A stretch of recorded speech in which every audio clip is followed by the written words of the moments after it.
दोस्तों सावन के पहले सोमवार यहाँ पर बांधे एक जोड़ा हरी चूड़ी 24 घंटे के अंदर में देखें चमत्कार। दोस्तों सावन के जो महीने होते हैं मर्यादा एवं यह भक्ति के महीने होते हैं, भक्ति का माह होते हैं।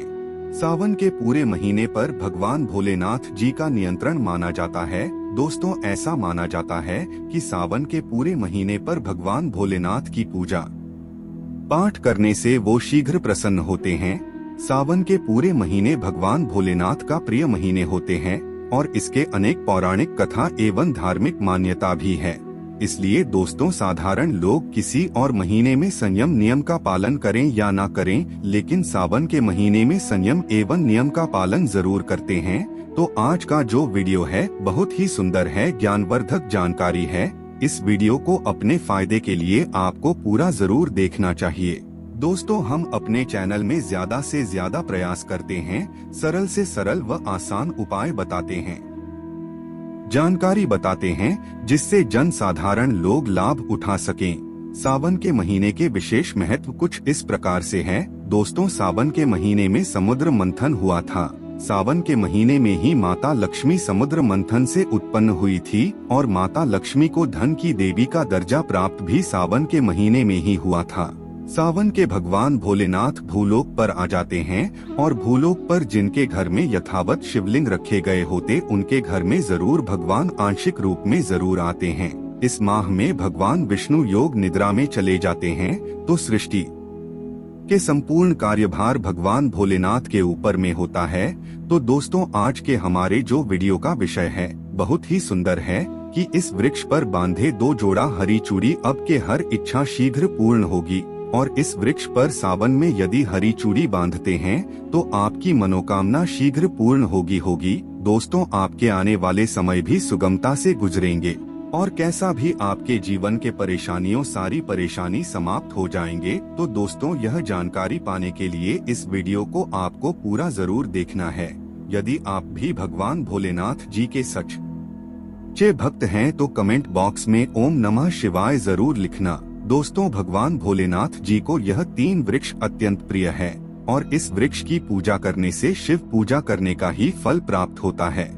इस वृक्ष के बारे में शास्त्रों में ये भी कहा जाता है कि मनुष्य जाति के जन कल्याण के लिए स्वयं भगवान भोलेनाथ एवं माता पार्वती ने इन वृक्षों के रूप में भूलोक पर अवतरित हुए थे, अर्थात भूलोक पर जन्म लिए थे। इस वीडियो में जानते हैं सावन में हरी चूड़ी का महत्व। दोस्तों हरा रंग सौभाग्य एवं उल्लास का प्रतीक माना जाता है, जो मन को शीघ्र आनंदित करता है। हरे रंग प्रकृति का वह स्वरूप है, हर रंग प्रकृति का स्वरूप माना जाता है। माता पार्वती भी प्रकृति है एवं भगवान भोलेनाथ को पुरुष माना जाता है। दोस्तों हरे रंग का उदाहरण इस प्रकार से है जैसे सावन में भगवान शिव जी को चढ़ाए जाने वाले बेलपत्र, धतूरे, भांग एवं दूब हरे रंग का होते हैं। दोस्तों प्रकृति निर्माण करने वाले भगवान भोलेनाथ हरे रंग से अतिशीघ्र प्रसन्न होते हैं। सावन में जो महिला हरी रंग की चूड़ी पहनती है, हरे वस्त्र धारण करता है, उन्हें अखंड सौभाग्य की प्राप्ति होता है। दोस्त इसलिए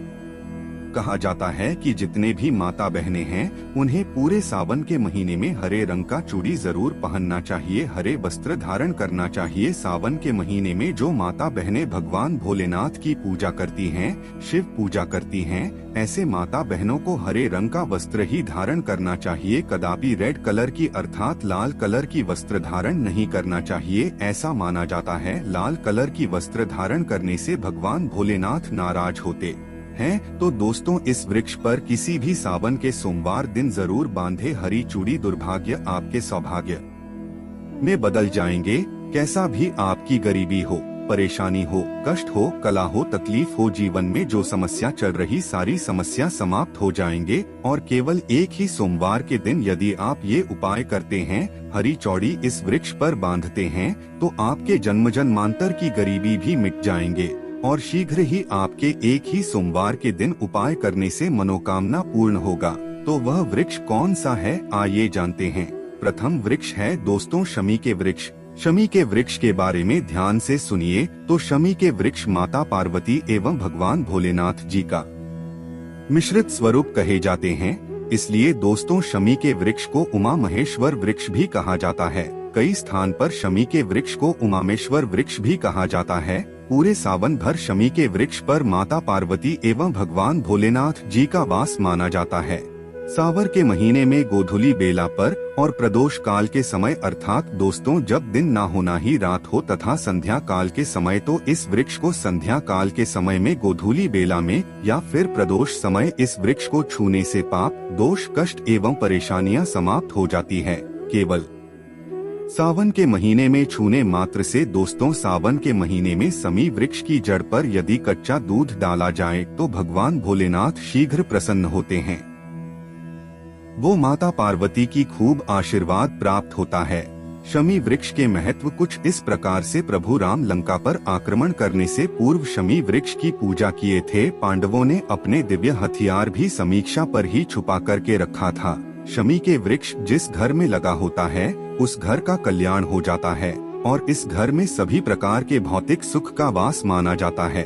तो दोस्तों सावन के किसी भी सोमवार के दिन शमी वृक्ष पर उमा महेश्वर का ध्यान करते हुए शमी वृक्ष पर सावन के किसी भी सोमवार के दिन उमा महेश्वर का ध्यान करते हुए 2 जोड़ी हरी चूड़ी एवं रिबन जरूर बांधे या फिर हरा कलर की जो भी चिंगारी सामान आपको मिल जाए वह जरूर भेंट करें। कैसा भी आपकी मनोकामना हो एक ही सोमवार में शीघ्र पूर्ण हो जाएगा। पूरे सावन भर यदि शनि के पत्ते भगवान भोलेनाथ जी को उनके पूजा में चढ़ाते हैं तो इसे अष्टलक्ष्मी आपके घर में वास करते हैं। आपके घर कैसा भी दरिद्रता हो, आपके घर में कैसा भी परेशानी हो, परेशानी समाप्त हो जाते हैं और पूर्ण रूप से आपके घर में भौतिक सुख करके निवास करने लगते हैं। वृक्ष हैं दोस्तों धतूरे के वृक्ष। धतूरे के वृक्ष धतूरे का वृक्ष भगवान भोलेनाथ के उपग्रह स्वरूप काल भैरव के अंश से उत्पन्न हुआ है।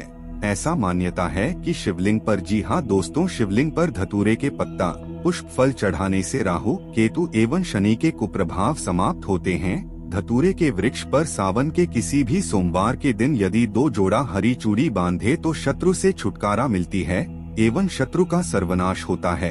दोस्तों यदि सावन के किसी भी शनिवार के दिन धतूरे के वृक्ष पर बाबा काल भैरव का ध्यान करते हुए हरी चूड़ी बांधा जाए तो घर से भूत प्रेत बाधा भस्म हो जाती है।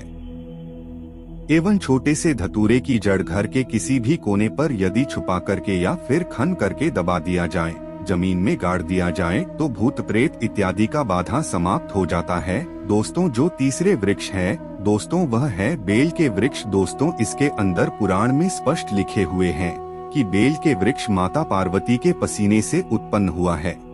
जब माता पार्वती के पसीने मंदराचल पर्वत पर गिरे तो मंदराचल पर्वत पर माता पार्वती की जो पसीने गिरते ही बेल के वृक्ष का स्वरूप ले लिए। ऐसा माना जाता है कि जो बेल के वृक्ष के दर्शन करने मात्र से व्यक्ति के पाप मिट जाते हैं, स्पर्श करते हैं तो जीवन के सारे जो समस्या होती है, थकान होती है वो भी मिट जाती है। हमने पिछले साल आप सभी दर्शकों को बेल वृक्ष की पूजा करने के नियम भी बताए थे।